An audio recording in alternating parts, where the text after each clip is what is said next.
같은 시간에 그 지방에 목자들이 들에 거하면서 밤에 자기 양떼를 지키더니 보라, 주님의 천사가 그들에게 가까이 서고 주님의 영광이 그들을 두루 비추매 그들이 심히 두려워하므로 그 천사가 그들에게 말하기를 두려워하지 말라. 보라, 내가 모든 언약 백성을 위해 큰 기쁨의 좋은 소식을 너희에게 선포하노니 이는 오늘 다윗의 성읍에 너희에게 한 구주가 나셨기 때문이니 곧 주님이신 그리스도시니라. 너희가 포대기에 쌓여 구유 안에 누인 그 아기를 보리니 이것이 너희에게 표적이 되리라 하니 갑자기 수많은 하늘의 군대가 그 천사와 함께 나타나 하나님을 찬양하여 말씀드리기를 지극히 높으신 곳에 계신 하나님께 영광이요 땅 위에서는 하나님께서 좋아하시는 사람들 가운데 평화로다 하니라. 그 일 후에 그 천사들이 그들을 떠나 하늘로 가니 목자들이 서로 곧바로 계속하여 말하기를 이제 우리가 베들레헴까지 가서 주님께서 우리에게 알려주신 바 일어난 일을 보자 하고 그들이 서둘러 와서 마리아와 요셉과 그리고 구유 안에 누워 계시는 그 아기를 찾아서 보았더라. 그들이 이 아기를 보고 천사가 이 아기에 관하여 그들에게 말하였던 말을 모두에게 알렸더니 그 말을 듣는 모든 자가 목자들이 그들에게 전한 그 일들에 대해서 놀라니라. 그러나 마리아는 이 모든 일들을 자기 마음속에 간직하고 깊이 생각하니라. 목자들이 듣고 본 모든 것들이 자기들에게 선포하였던 말과 같으므로 하나님께 영광을 돌리고 찬양하면서 돌아갔더라. 아멘.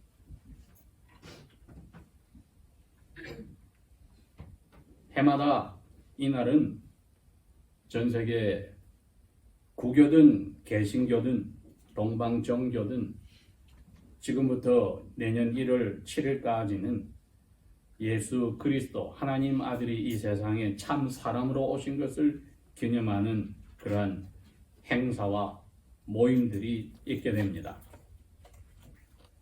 최근에 밝혀진 것이야 예수 그리스도께서 BC 7년경에 양력인 5월 14일에 태어나신다는 것이 알려졌지만 그전에야 로마 제국이 기독교로 국교화되고 나서 자기들이 선포한 것이 12월 25일 태양절의 절기였습니다.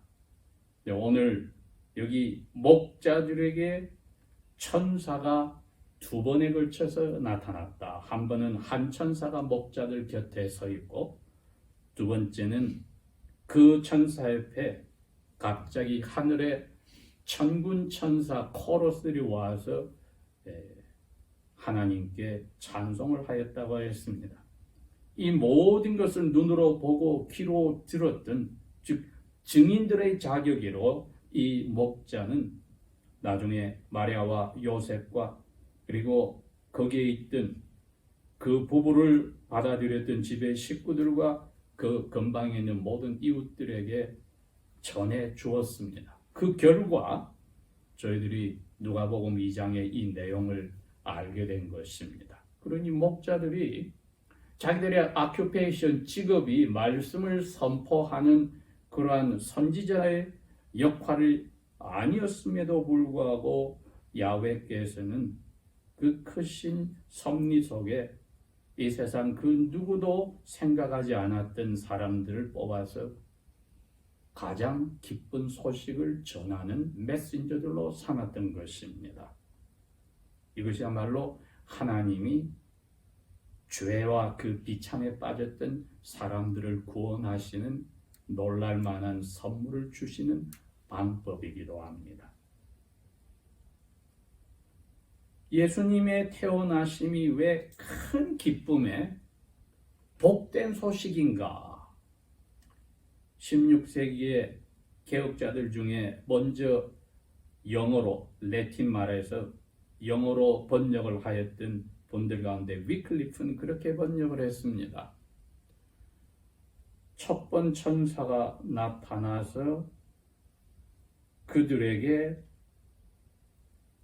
좋은 소식을 선포하기를, 영어로 evangelize to them 이렇게 번역을 했습니다. evangelize란 말이 좋은 소식을 선포한다는 뜻입니다. 아주 원어에 충실하게 위클리프는 이해를 하였기에 좋은 소식을, 복된 소식을 목자들에게 공표하였다. 공개적으로 선언하였다고 했습니다. 예수란 말 자체가 죄에서 건진다는 구주라는 뜻입니다. 예수와 그리고 자슈와 예수 이 모두가 구약시대 때부터 하나님이 죄와 그에 따른 결과로 비참 속에 사는 사람들을 건져주겠다. 건져주는 사람으로 여자의 후손으로 오겠다. 이것을 에덴 동산에부터 약속을 하셨는데 근 4,000년이 지나서 그 약속을 이루신 날입니다. 유대인의 시간 개념으로는 오후 6시 주로 해가 떨어지는 순간이 새 하루가 시작이 됩니다. 천사가 목자들에게 이렇게 이야기합니다. 11절에 오늘 지금 깜깜한 밤입니다. 그러니 하루가 시작이 되어서 지금 몇 시간이 흘렀습니다. 그래서 오늘이라고 이야기한 겁니다. 새벽이란 말도 하지 않고 아침이란 말도 하지 않고 오늘이라고 해서 이미 해가 떨어져서 캄캄한 밤이 되어서 새 날이 시작되는 그 오늘 다윗의 고향인 베들레헴에 하나님의 언약 백성에게 좋은 복음이, 좋은 복된 소식이 선포가 됐다. 너희들이 바로 그 하나님의 언약 백성 중에 속해 있지 않느냐 그 이야기죠. 근데 천사가 갑자기 한밤중에 나타났다. 이거는 이 목자들이 이제 우리가 목자들의 배경을 알다시피 적어도 10마리, 15마리 양들을 모아놓은 여러 사람들이 이 목자들에게 자기 양들을 다 맡겨서 이분들이 5월에서 11월까지는 포근한 날씨니까 밖에서 며칠 동안 잠을 자고 양들을 지키고 먹이고 하는 것입니다.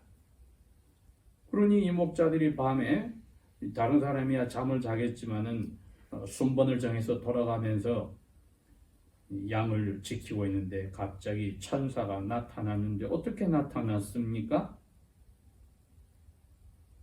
9절입니다. 주님의 영광이 자고 있는 목자들과 깨어있는 목자들 주위에 삥 둘러서 나타났다. 이거는 빛을 이야기하는 것입니다. 빛이 갑자기 환하게 비쳤더라. 이거는 하나님의 영광이 하나님의 공의로우심과 깨끗하심을 잘 드러내는 모습이지요. 그러니 죄인들인 사람들이 그 빛을 보고 심히 두려워하는 것은 자연스러운 모습입니다. 이거야말로 기쁨과 정반대의 공포의 감정이지요. 이 목자들이야말로 가장 두려운 자리에 들어갔다가 가장 큰 기쁨을 제일 먼저 맛보는 사람들이 되었습니다. 우리는 예수 그리스도께서 이 세상에 오셨다고 하는 그 복된 소식이 누구에게 가장 필요한지 이제 오늘 보는 겁니다. 왜?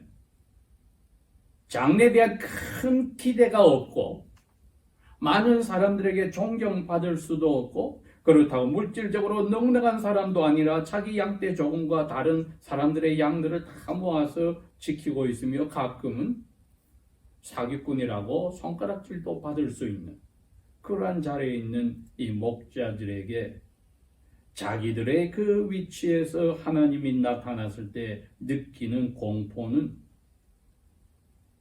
하나님의 은혜를 받은 모든 하나님의 언약 백성이 가져야 될 공포이기도 합니다.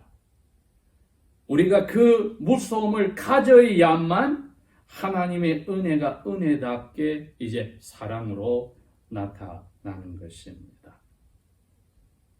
주님의 천사가 가까이 섰어요. 빛이 환하게 돼서 이제 자는 사람까지 다 깨서 벌벌 떨고 있을 때에 그분들의 그 공포에 찬 감정에다가 천사가 다 깨어있는 그들에게 말합니다. 두려워하지 말아라.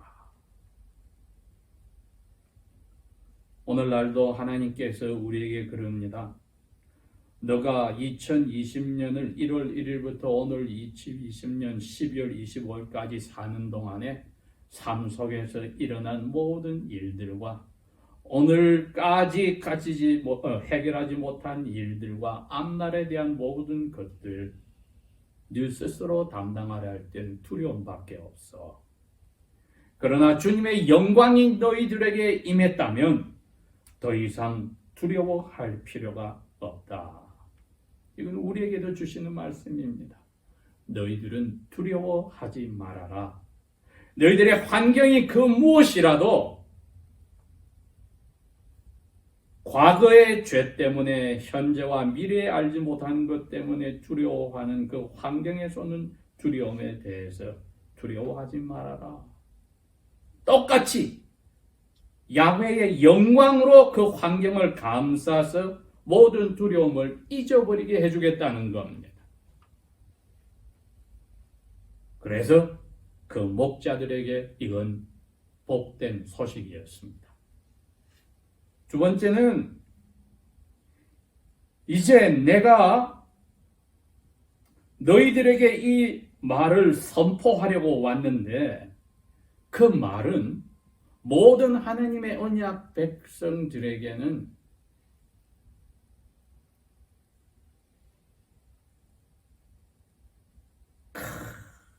기쁨을 줄 거야. 큰 기쁨을 줄 거야. 너희들부터 먼저 그 기쁨을 먼저 맛보게 되고 너희와 같은 모든 이스라엘의 언약 백성들이 다 기쁨을 맛보게 될 거야.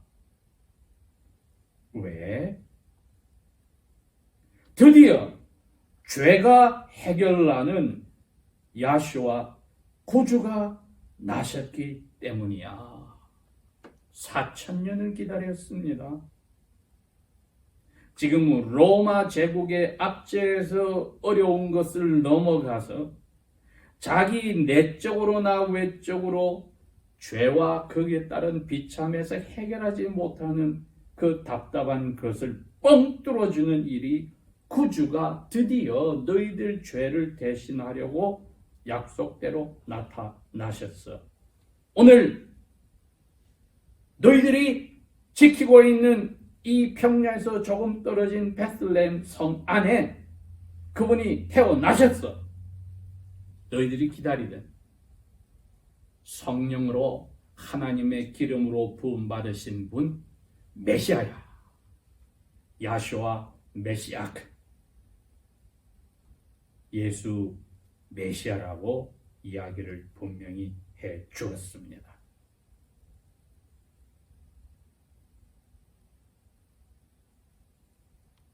내가 한 말이 진짠지 의심스러운지 너희들에게 내가 하나 사인을 줄게. 12절. 너가 이제 찾아서 만나면은 그 아기가 말밥통에 포대기에 쌓여 있을 거야. 예루살렘 왕궁에서 다윗의 왕의 후손으로 태어나는 그러한 곳이 아니라 아름다운 붉은 자줏빛 왕실이 사용하는 보자기에 싸서 으리으리한 침대에 누워진 게 아니라 너희 떠나왔던 너희 집에 손님들 방이 다 차버려서 너희들이 잘 데가 없을 때 또 손님이 왔을 때 모셔야 될 패밀리룸에 옆에 붙어있는 말밥통에 거기에 아기가 지금 너희 집에서 너희 애들 태어났을 때 싸줬던 포대기와 똑같은 포대기로 쌓인 아기가 있을 거야. 너희들이 확인할 수 있어. 그게 사인이야. 내 말이 의심하지 않고 진짜란 것을 너희들이 그걸 보면 알아. 가서 찾아서 만나. 이렇게 이야기를 해줬습니다. 그렇게 해서 마음속에 이게 뭐야? 이게 무슨 말도 안 되는 이야기야 하는 의심의 구름이 더 생기기 전에 두 번째 사인이 나타났습니다. 두 번째 사인이 뭡니까? 갑자기 그 천사 옆에 하늘의 천군 만만 천사들이 나타났더라. 13절. 그러면서 하나님께 찬송을 지르는 노래를 부르기 시작하였다. 해마다 크리스마스 시즌에 유럽이나 아시아나 한국이나 미국의 곳곳에서 작은 도시든 큰 도시든 교회에서든지 아니면 코랄 소사이어티든지 핸델의 메사야를 가지고 야훼의 영광을 드러내는 할렐루야 찬송을 하게 됩니다. 청중들이야 뭐 기껏해야 몇천 명, 몇십 명, 몇 명, 몇백 명이야 되겠지만은 오늘 여기는 거꾸로 코랄이 200명, 300명, 만 명이 아니라 셀 수 없는 하늘의 천사들이 그 합창단의 단원으로 뚜렷하게 노래를 부르는데 듣는 사람은 이 목자들 몇 명밖에 없었더라. 여러분 이거 뭐를 제시합니까? 하나님의 은혜는 받는 우리를 생각할 때 너무 커서 인두머리가 계산이 안 된다는 겁니다. 하나님이 우리를 죄 용서하시는 사랑을 성경은 mercy란 말을 쓰는데 히브리 말로는 그게 복수로 되어 있습니다. 히브리 말로 복수가 되어 있을 때는 이게 사람의 머리로 계산이 안 되는 무한하다는 뜻입니다. 하나님을 단어도 히브리 말로는 복수로 되어 있습니다. 자비란 말도 복수로 되어 있습니다. 계산이 안 된다. 이 천사들 숫자 몇억 명의 천사들이 이 서너 명의 목자를 위해서 찬송을 한다. 이거는 인간 세상에서 불가능한 일입니다, 여러분. 근데 지금 일어나고 있어요. 그것도 예루살렘 왕궁에서 일어난 것도 아니고 귀족들 앞에서도 아니고 사람들에게 별 볼 일 없고 스스로도 문제가 많다고 생각하는 몇 명의 가난한 목자들에게 그것을 보여주셨다. 이거 놀람을 넘어가서 너무 기뻐서 놀라는 거 아니겠습니까? 그런데 그 가사가 이렇습니다.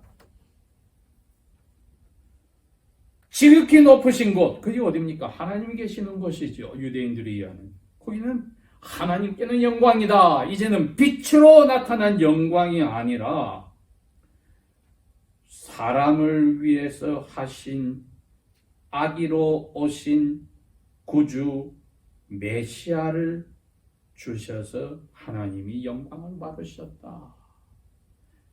히브리서 2장 18절에 가면은 히브리서 기자가 이야기를 합니다. 하나님이 자기 아들을 사람으로 보낼 때에 사람보다 훨씬 능력 있고 영적인 생물인 천사를 만들어서 보내지 않고 천사보다 못한 사람으로 보내는데 그것도 이 세상에서 가장 완벽하였던 아담의 후손으로 보내지 않고 자기 아버지와 함께 하나님의 은혜를 받고도 메소포타미아의 우르에서 우상과 악한 영을 섬기던, 거기서 무조건 사랑을 받아 불림을 받은 아브라함의 후손의 모습을 잊고 오셨다고 이야기를 해 주셨습니다. 이 말은 우리의 그 모습이 이 목자와 같은 자리에 있어서 스스로가 하나님의 은혜 없이는 아무리 노력해도 하나님이 우리 죄를 용서해 주시는 사랑을 받을 자격이 없다는 것을 밝혀줍니다. 이것이 하나님께는 영광이라고 합니다. 자격 없는 사람에게 무조건 죄 용서하고 모든 하나님이 오셔서 사람으로 하신 것을 다 공로로 따놓은 것을 사람에게 거저 선물로 주는 것을 하나님은 영광이라고 했습니다. 죄 용서해 주는 사람도 영광이요, 자격 없는 사람에게 무조건 선물을 주는 것도 주는 하나님께 영광이라고 했습니다. 두 번째는 하나님이 좋아하는 사람들이 있는데 그 사람들은 자기 마음의 평화를 잃어버렸을 때 하나님께 불우르부짖는 사람들이다. 자기 죄를 깨닫고 답답하여서 하나님께 부르짖는 사람들이다. 나중에 예수님은 그런 사람이 마음이 가난하다는 사람이었습니다. 그런 사람들에게 하나님이 드디어 마음에 누구도 빼앗아갈 수 없고 두려움과 공포와 불안 때문에 현재와 미래에 대한 것에 어려움을 겪는 사람들에게, 과거 때문에 힘들어한 사람들에게 싹 지워주는 기쁜 소식을 넣어서 평화를 넣어 주었다는 겁니다. 이 평화는 이사야서를 통해서 750년 전에 이스라엘 백성에게 하나님이 이야기했습니다. 처녀가 아기를 잉태해서 태어날 때 내가 그 아기가 할 일을 이름으로 지어줄 거야. 평화의 왕이야.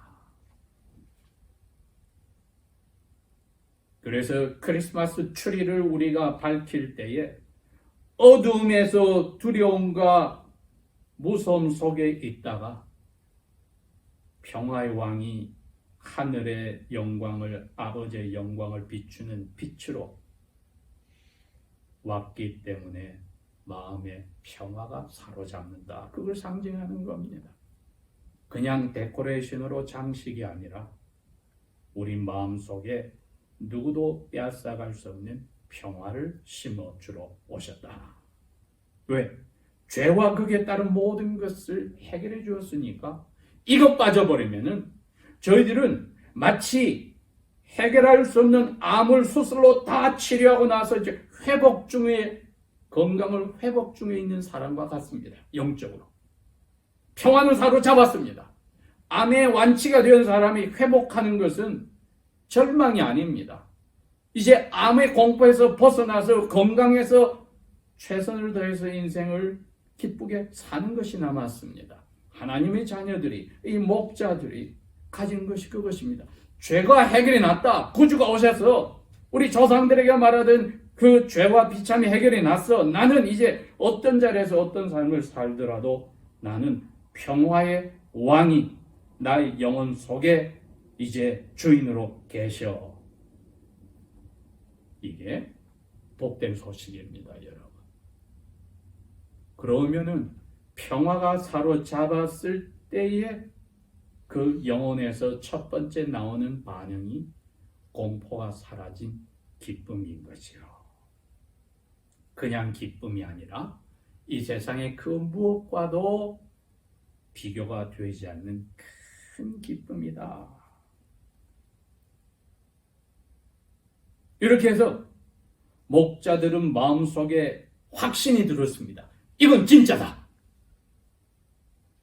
아기가 이렇게 평민집에서 구주가 오셨다는 것도 표식이고 하늘의 천사들이 와서 찬송한 것도 표식이고 이제 우리 빨리 찾아서 가보자. 원어 표현은 그겁니다. 찾아서 가보자. 계속 서로 이야기를 했었습니다. They kept on talking to each other. 서로 계속 이야기를 합니다. 찾아서 가보자. 어디라고 정해주질 않았으니까 일일이 이제 찾아봐야 되는 겁니다. Search out for finding. 계속 찾아야 됩니다. 16절 그들이 서둘렀어. 찾아러 다녔습니다. 집집을 찾으러 다녔습니다. 드디어 마리아와 요셉과 구유 안에 누워 있는 그 아기를 찾아보더라. 16절에 그렇게 되어 있네요. 사인을 준데 맞았어요. 포대기에 그 아기가 있어요. 그런데 그 아기는 천사들이 두 번째 사인으로 하늘에서 와서 찬송을 해줬었습니다. 그러니 17절 이 목자들이 이 아기를 보고 나서는 구유에 있는 포대기에 있는 아기를 보고 나서는 천사 말이 큰 기쁨을 주는 모든 우리에게 죄를 해결해 주는 좋은 소식이다. 복된 소식이다. 하고 천사가 이 아기에 관하여 그들에게 하였던 말을 모두에게 다 옮겨 주었습니다. 이거보다도 확실한 복음 선포자의 삶이 없습니다. 듣고 보고 자기 마음에 깨달은 것을 그대로 전해 주었다. 어떻게? 확신을 가지고. 말만 하고 자기 마음으로 안 믿었다는 게 아닙니다. 확신을 가지고 전해 주었습니다. 자기들이 이제 기쁨이 넘쳤습니다. 모든 죄 문제가 해결이 났습니다. 지금도 물질적으로는 가난한 사람들이고 육체적으로는 밤마다 어둠 속에서 보초를 서고 양떼를 지키고 목숨까지 사자나 곰 앞에 내어놓아야 할 어려운 자리에 있지만은 죄가 해결이 났고 기쁨이 마음에서 샘솟기 시작하니 듣는 사람들이 그게 전념이 되는 겁니다. 18절 그 말을 듣는 모든 자가 목자들이 그들에게 말한 그 일들 때문에 놀랐다. 그러나 마리아는 이미 이 아기를 잉태하기 전부터 천사를 통하여 꿈에 들었던 말이 있으니 이 모든 일들을 그것과 끼워 맞춰가면서 마음속에 간직하고 깊이 생각하였다. 역시 목자들이 다시 한번 마감을 하네요. 20절에 자기들이 보고 듣고 모든 것들이 자기들에게 천사들이 선포하였던 말과 같으므로 남은 삶은 무엇입니까? 하나님께 영광을 바치고 찬송하며 자기의 본업으로 돌아간다. 크리스마스는 그렇게 됩니다. 우리로 하여금 우리 스스로가 이 복된 소식을 받았다는 것을 삶에 체험하고 이제 붕 떠서 기도원에 가서 인생을 바치겠다, 수도원에 들어가겠다가 아니라 본업으로 돌아가서 180도 바뀐 영적 상태와 모든 생각과 계획들과 자기를 바라보는 눈이 바뀌어서 용서받은 하나님의 자녀로 복된 기쁨이 가득한 언약의 자녀로 자기 본업을 대했습니다. 주님이 그런 최초의 복음 선포자 역할을 한 그분들에게 심판날에 뭐라고 하시겠습니까? 잘하였도다. 착하고 충성된 종아. 너가 작은 일에 충성하였으니 내가 많은 것을 너에게 맡기겠다. 아버지가 준비한 기쁨의 잔치에 참여하자. 그분들이 그 자리로 들어가는 겁니다. 그러니 목자들에게 왜 큰 기쁨입니까? 자격 없는 분들에게 하나님이 무조건 예수님 안에서 죄 용서하시고 모든 은혜를 거저 선물로 주셨고 자기의 삶이 속으로부터 바뀌어서 과거도 현재도 미래도 일어나는 모든 주위 환경이 가져오는 것이 나에게는 영향을 미치지 않는다고 목자들이 고백하면서 하나님께 영광 돌리는 기쁜 삶을 살았다는 것 우리에게 그대로 예수님의 제자로서 본받아야 될 모습을 가르쳐 줍니다. 이게 아니면은 저희들에게 어찌하여 복된 소식이 될 수 있고 기쁨을 강물처럼 넘치게 하는 소식이 될 수 없지 않겠습니까? 기도하겠습니다. 아버지 하나님, 가장 낮고 보잘것없는 목자들을 들어서서 천사들이 준비한 기쁜 소식을, 기쁨을 주는 소식을, 하나님이 좋아하는 언약 백성들에게 복된 소식을 주신 것 감사드립니다. 우리도 자격 없는 그 자리에 세례받은 자로 하나님의 언약의 자녀로 들어가서 하나님이 예수 그리스도 안에서 저희들을 좋아하신다니 감사합니다. 우리가 과거에 어떤 부끄러운 삶을 살았던 현재와 미래가 어떻게 우리의 영혼을 괴롭게 하고 두렵게 할지라도 예수 그리스도께서 우리의 영원한 문제를 해결하신 이 복된 소식에 기쁨이 영혼을 사로잡고 평화가 우리를 이끌어주는 삶, 저희들로 하여금 기대하며 살게 하여 주십시오.